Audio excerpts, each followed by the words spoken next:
Right now at WARC, we're bringing together the latest evidence and expertise on the COVID-19 recession. We've been running a series of short video interviews looking at different perspectives on how brands should prepare for the months ahead. I'm delighted to be joined today by Sir Martin Sorrell, Executive Chairman of S4 Capital. Sir Martin, thank you for joining us. I'd like to start by asking about the shape of this recession. We've heard people talk about V-shaped recessions or W-shaped recessions. So what does it look like from your perspective? L's and U's. I like the reverse square root just to complicate matters because I like to complicate matters. So what that means is, we've seen a sharp fall in stock markets, I think, almost at warp speed. And this recession, which is like no other, as everybody says. Everybody uses the word unprecedented all the time, and it is unprecedented. I mean, the precedent, I think, is more close to wartime than any of the others. So I think this is very different to 08 or 01-2 on the dot-com bust, or 91-92, or even the oil price turbulence of the previous millennium. So you look at it in a totally different way. I think the reverse square root, actually, without wanting to be overcomplicated, is probably a good proxy for it, i.e. a sharp fall. Markets fell in 23, 28 days. In previous recessions, they took years to do the same thing.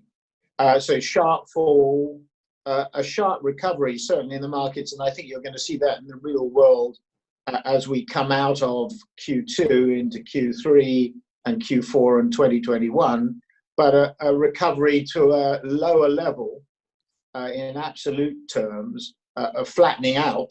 At the end of the day, there are three big major impacts of COVID from our point of view, our industry's point of view. Firstly, at a consumer level, an acceleration of the trends that we've seen before to online purchasing, online education, online communication.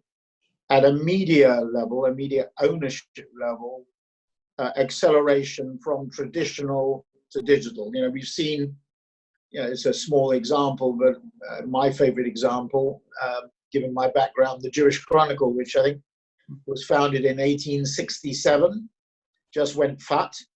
They ceased their physical edition during COVID, as a number of other newspapers and magazines have done, and then went into liquidation or bankruptcy. May come back in some other form, but that's it. That's just a proxy for what's happening generally. And I think media ownership, linear TV is going to be under very heavy pressure from streaming. We've seen the Netflix figures, and Netflix themselves say it's probably not maintainable when we go back to work. Probably there'll be a move downwards, but clearly consumer behavior has changed. And despite the fact that live audiences are much bigger, and we've seen that in some of the programming, clients don't seem, and we'll go into it in greater detail, they don't seem to be willing to spend. So at this particular stage, but there is a shift to digital. So, and then finally, at enterprise level, an acceleration of digital transformation. I think this is going to be huge. I think that CEOs who generally last for about 5 years, that's the sort of their average term, and it's probably coming down, were loath before COVID, before the oil production spat between Saudi and Russia. They were unwilling to disturb the status quo. Now all bets are off. It doesn't matter anymore because Q2 is such a disaster and will be such a disaster. We'll see that in the reporting season already. They don't worry about creating a disruption, real disruption to their numbers and writing off historic costs, ironically non-cash costs in most cases, I think. Maybe just pick up that comment about whether you should spend your way through the recession. I mean, that's sort of advertising law now, that you should sort of, if you can, spend your way through the recession. Yeah, but that's advertising law, David. That's people talking their own book. And let me be really clear about it. It's patent nonsense.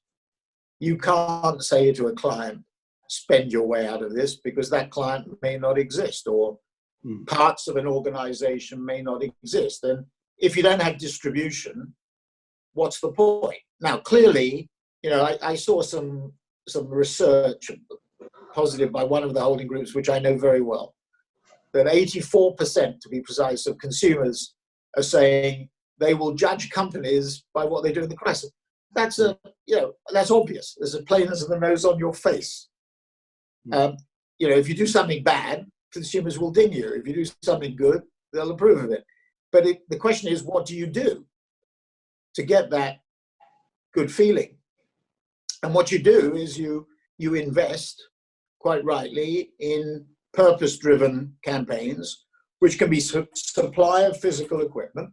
Now, I was on a call last night with a number of CEOs, and it was all about PPE, testing companies. It was interesting that the survey that was taken of would you fund testing, 96% of those on the call would fund testing. To test employees, people, and their families, by the way.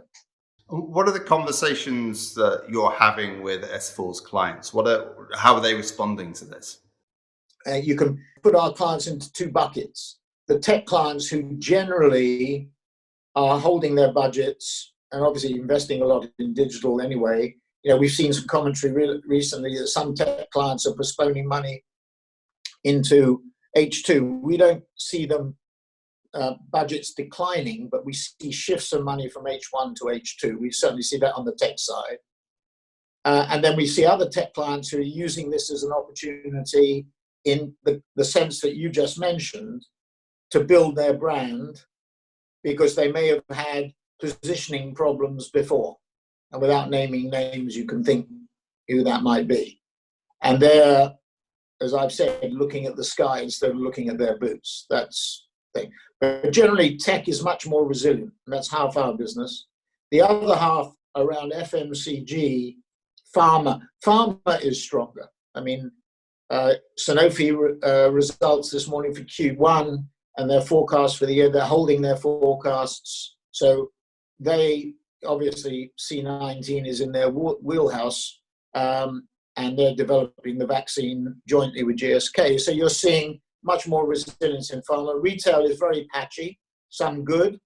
You see Target and others doing well, forming their own ad platforms too, to compete on this first-party data area, like Walmart has done before and others.